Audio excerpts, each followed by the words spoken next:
Hello student, welcome to my YouTube channel chemistry mines. I am JK Shivahari. आज मैं लेकर के आया हूँ टोटल ऑप्टिकल आइसोमर्स कैसे निकालेंगे।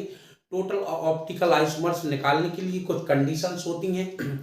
सबसे पहले तो हमें कायरल एटम की संख्या पता होना चाहिए, जिसे हम एन से डिनोट करते हैं। फिर हमें ये भी पता होना चाहिए कि इसमें पीओएस अर्थात प्लेन ऑफ सिमेट्री है मॉलिक्यूल्स में, सीओएस सेंट्रल ऑफ सिमेट्री है कि नहीं है।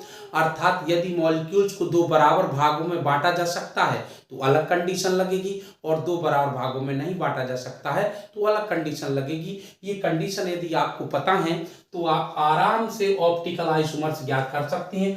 टोटल ऑप्टिकल आइसोमर्स आपके A+M होते हैं, जहां A क्या है, optically active, number of optically active, अर्थात ऐसे आइसोमर्स कितने होंगे जो ध्रुवित प्रकाश के तल को घुमा सकते हैं।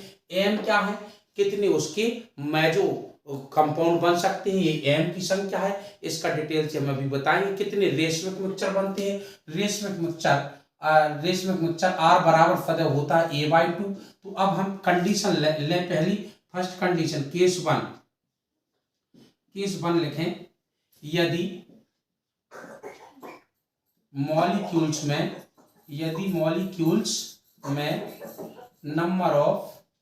Number of chiral atom is an हो, ठीक है ना, एवं मॉलिक्यूल्स को दो बराबर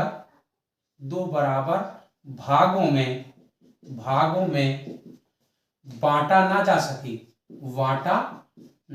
सके, अर्थात डिवाइड ना किया जा सके, अर्थात उसमें ना तो प्लेन ऑफ सिमेट्री हो, ये ना हो, और ना हो उसमें सेंट्रल ऑफ सिमेट्री हो, ठीक है ना। अगर उसमें प्लेन ऑफ सिमेट्री नहीं है तो उसे दो बराबर भागों में बांटा नहीं जा सकता है, और कायरल एटम की संख्या हो कितनी, n। तो इस स्थिति में A बराबर होंगी सदैव 2 की पावर n, और M बराबर में जो उसका कंपाउंड नहीं होगा 0 होगा। R बराबर पहले ही बताया था A की पावर 2। एग्जाम्पल के लिए जैसे एग्जाम्पल देखिए, आपने सबसे सरल एग्जाम्पल लैक्टिक एसिड ले लीजिए, COOH single bond CH3OH, this is lactic acid, ठीक है ना। अच्छा, तो इसमें कितने मेजो कंपाउंड होंगे, तो मेजो कंपाउंड कायरल एटम कितना है, एक है, ठीक। अच्छा, कायरल एटम जब एक है इसमें, ठीक है, और इसको दो बराबर भागों में बांट भी सकती है, इसमें पीओएस नहीं है। अगर पीओएस नहीं है तो उसमें कभी भी मेजो कंपाउंड नहीं होता, उसका मेजो नहीं बन सकता है। मेजो उसी में बनेगा जिस मॉलिक्यूल्स को दो बराबर भागों में बांट सकते हो। तो अब इसमें देखें टोटल ऑप्टिकल आइसोमर्स कितने होंगे। देखें बेटा, सबसे पहले हम निकालें A बराबर कितने कायरल हैं, N बराबर कितना है, एक है, एक कायरल एटम है। इस मॉलिक्यूल्स को दो बराबर भागों में नहीं तो बांट सकते हो, पीओएस नहीं है, तो इसमें A बराबर आएगा 2 की पावर 1 बराबर 2, M बराबर कितना आ गया बेटा 0।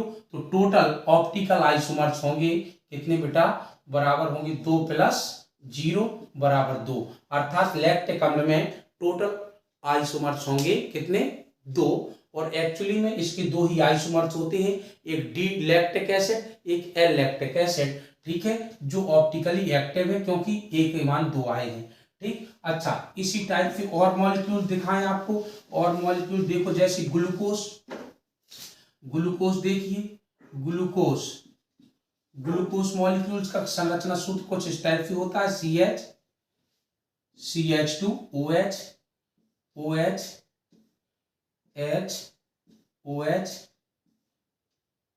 OH H OH और जी H 1 2 3 4 5, ये H, ये ग्लूकोज का सूत्र है। इस मॉलिक्यूल्स को भी तुम दो बराबर भागों में नहीं बांट सकते हो, बट देखो ये कायरल एटम, ये कायरल एटम, ये कायरल एटम, ये कायरल एटम है, सो n बराबर कितना हो गया 4, और इसे तुम दो बराबर भागों में नहीं बांट सकते हो, किसी भी प्रकार से दो बराबर भागों में इसको डिवाइड नहीं कर सकते हो, अर्थात इसमें पीओएस नहीं है।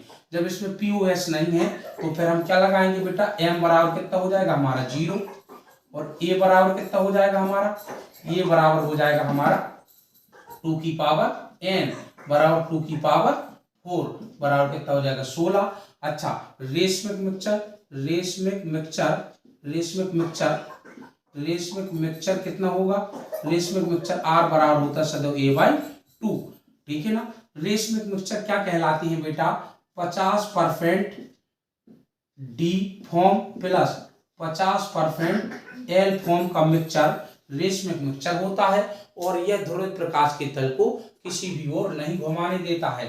तो रेशमिक मिक्सचर बराबर होता है आर बराबर ए बाई 2, तो आर बराबर कितना हो जाएगा आपका 16 बाई 2, कितना 8 आ जाएगा। तो ये आपसे कभी कभी ऑब्जेक्टिव क्वेश्चन पूछ सकते हैं, ग्लूकोज के कितने रेशमिक मिक्सचर बन सकते हैं, तो 8। ग्लूकोज के टोटल आइसोमर्स कितने होते हैं, ऑप्टिकल आइसोमर्स तो होते हैं 16। ग्लूकोज में क्या मेसो कंपाउंड बना सकता है ग्लूकोज, नहीं बना सकता है। तो ये केस 1 तब था जब हम मॉलिक्यूल्स को 2 बराबर भागों में नहीं बांट सकते हैं। इस प्रकार के क्वेश्चन इस बार फॉलो हम कर लेंगे। अब देखें केस 2, देखें आप, बाकी सब सूत्र यही लगना है आपका, सूत्र टोटल ऑप्टिकल आइसोमर्स ए प्लस एम लगना है, और आर बराबर हमारा सदैव ए बाई 2 ही लगना है, ठीक है ना। अच्छा, अब देखें केस 2 आपका, केस 2, जब मॉलिक्यूल्स को मॉलिक्यूल्स को 2 इक्वल पार्ट में डिवाइड कर सकते हैं, बांट सकते हैं। अब जब 2 इक्वल पार्ट में बांट सकते हैं और n is a even number, molecules को हम 2 भागों में तो बांट सकते हैं, लेकिन n का मान क्या है हमारा, एक सम संख्या हो, जैसे 2 4 6 डॉट डॉट इस टाइप से सम संख्या हो, तो स्टूडेंट ए बराबर होगा तुम्हारा 2 की पावर n माइनस 1, और m बराबर होगा 2 की पावर n बाई 2 माइनस 1, इतना होगा, ठीक है ना। और बाकी सब आर बराबर ए बाई 2 लगना ही लगना है, टोटल ए लगना है। जैसे एग्जाम्पल के तौर पर देखें आप, एक पहला छोटा सा एग्जाम्पल लेते हैं हम, जो आपको आता है टार्ट्रिक एसिड का। ये टार्ट्रिक एसिड है आपका, कोई फॉर्मूला कर ले हम, तो इसमें देखो सपोज दैट ऐसा कर लेते हैं, तो ये कायरल एटम है, ये कायरल एटम है, इसको 2 बराबर भागों में हम बांट सकते हैं, अर्थात इसमें क्या है हमारा पीओएस है, क्या है पीओएस, प्लेन ऑफ सिमेट्री है, प्लेन ऑफ सिमेट्री है इसमें। तो अब देखें जरा, जब 2 बराबर भागों में हम इसको बांट सकते हैं, तो ऐसी स्थिति में ये फॉर्मूला लगेगा, n का मान कितना है, n बराबर 2, एक सम संख्या है, इवन नंबर है, तो हमारा a बराबर फॉर्मूला लगेगा 2 की पावर कितना n माइनस 1, यानी कि 2 माइनस 1 इक्वल टू कितना आ गया 2 की पावर 1 इक्वल टू 2, ठीक है ना। और m बराबर लगेगा कितना 2 की power n by 2, 2 by 2 minus 1, तो ये कितना होगा 2 की पावर 0 बराबर 1, तो m का मान 1 हो गया। तो अब इस स्थिति में देखिए जरा, हमारे टोटल ऑप्टिकल आइसोमर्स कितने होंगे, a प्लस m यानी कि 2 प्लस 1 बराबर 3 होंगे, ठीक है। और r बराबर कितना होगा a बाई 2 यानी 2 बाई 2 बराबर 1। तो टार्ट्रिक अम्ल का एक रेशमिक मिक्सचर बन सकता है और एक मेसो कंपाउंड भी बन सकता है। तो टोटल आइसोमर से टार्ट्रिक अम्ल के कितने होंगे, 3 होंगे, जिसमें एक मेसो कंपाउंड होगा, 2 ऑप्टिकली एक्टिव होंगे, जिसमें एक दाईं ओर घुमाने वाला होगा, एक बाईं ओर घुमाने वाला होगा, और रेशमिक मिक्सचर कितने हो जाएंगे, 1। अब देखें, जब मॉलिक्यूल्स को 2 बराबर भागों में बांटा तो जा सकता है, लेकिन n बराबर क्या हो, ऑड नंबर, जैसे 3 5 7 डॉट डॉट, तो a बराबर होता है 2 की पावर n माइनस 1 माइनस 2 की पावर n माइनस 1 बाई 2, और m बराबर होता है 2 की पावर n-1/2। r बराबर हमारा वही सूत्र लगेगा a/2। ठीक है ना। ये सूत्र तब यूज होगा जब n का मान कैसा हो, n का मान विषम हो, ऑड नंबर हो और मॉलिक्यूल्स को दो बराबर भागों में बांटा जा सकता है। जैसे इस टाइप का कुछ एक एग्जाम्पल है ये। तो 1 2 3 4 5, n का मान कितना है इसमें, n बराबर कितना है 5। तो ऐसी स्थिति में आपका ये बराबर कितना लग जाएगा, ये बराबर हो जाएगा 2 की पावर 5 - 1 माइनस 2 की पावर 5 - 1/2। तो ये बराबर हो जाएगा आपका 2 की पावर 4 - 2 की पावर 4 5 - 1/2, तो कितना आ जाएगा 2। ठीक है ना। तो ये बराबर हो जाएगा कितना, 2 दूना 4 दूना 8 दूनी 16 माइनस 2 दूना 4 बराबर कितना आ जाएगा 12। ठीक है ना।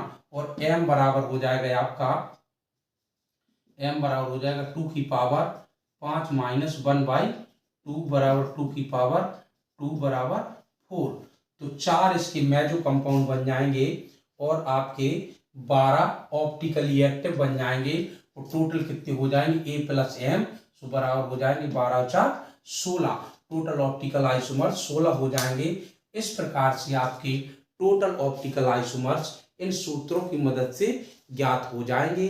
इसलिए इस वीडियो को आप आराम से देख करके लाइक करें, शेयर करना बिल्कुल ना भूलें, कमेंट्स करना भी ना भूलें। यदि कोई प्रॉब्लम है तो कमेंट्स भी करें।